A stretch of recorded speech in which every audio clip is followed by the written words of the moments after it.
Welcome to the Banker Lamp. Please enjoy the video. You start by confirming you have an administrator account. Save any open work since uninstalling drivers may require a restart.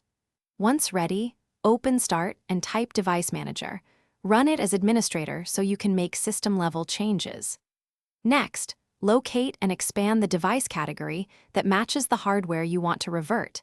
This narrows the target and helps avoid accidental removal of unrelated devices. Make sure to note the current driver version so you can compare after the rollback or uninstall is complete. Once the device properties are open, switch to the Driver tab to see your options and why. Rollback driver reverses a recent update without removing baseline files, while uninstall device removes the driver entirely. If rollback is available, choose it for a quick, safer revert.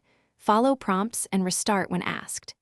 If you must uninstall, tick Delete the driver software for this device only when you plan to install a different driver. Otherwise, leave it so Windows can reapply a stable copy on reboot.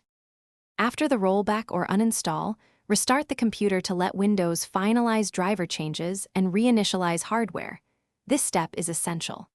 Once the system boots, reopen Device Manager to confirm the driver version, device status, and that no warning icons appear. Test the hardware functionally to make sure performance is restored.